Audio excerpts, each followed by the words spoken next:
Well, I am in the press in the conference of the exopolitic area with a character, a man that you are watching now that became famous because of an interview by the Project Camelot in which he didn't show his face, and now this is the first time.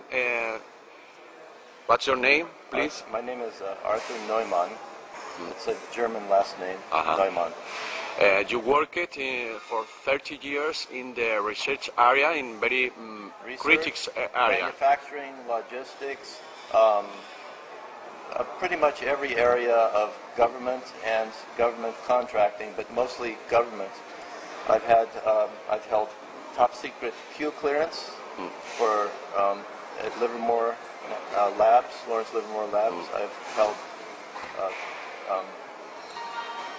secret clearances in aerospace, and I've held top secret clearances with certain extensions up until around 2004.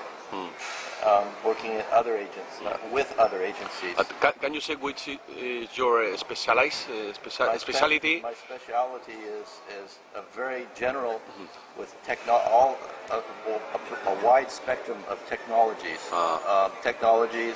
and also coordination, project management, program management, not only with the Department of Defense, working with all the military forces, but also working with other countries' military as well. For instance, do you know anything about the psychotronic weapons, the electromagnetic weapons? Yeah, pulsed electronic weapons in general, yes. I've known of their existence and the research that's been done. I've been aware of it. The inside with the research of weapons, of course, since the middle 1970s.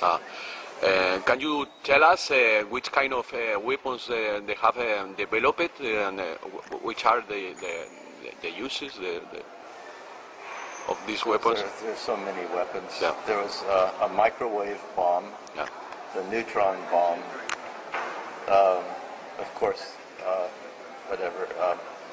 particle beam acceleration type bombs, so particle beam weapons. Then many different projects along those lines. Then sound weapons using highly focused, directed sounds. So, can you confirm us that this government has weapons in order to harass people, special people, critical people, in order to make them stressed and even make illness? Oh, definitely. Yeah? Yes, definitely, yes. There's many different technologies that are being used constantly, even in the cities, and as well as just for specific targets as well.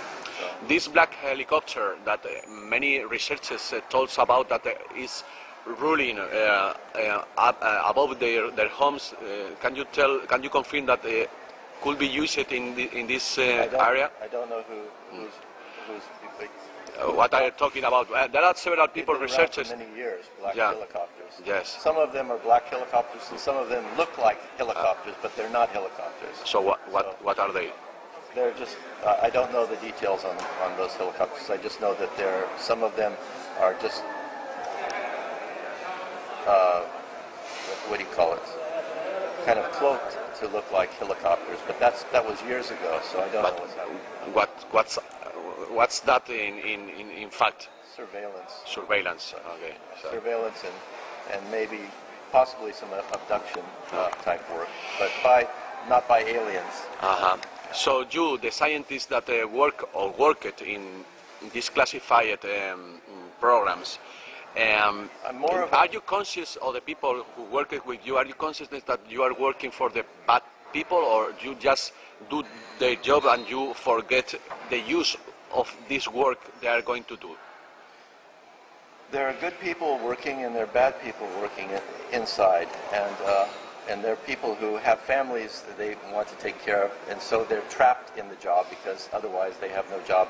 And it's always a battle internally for some people as to whether to resign and have no job or continue And then there's a lot of discussion about that.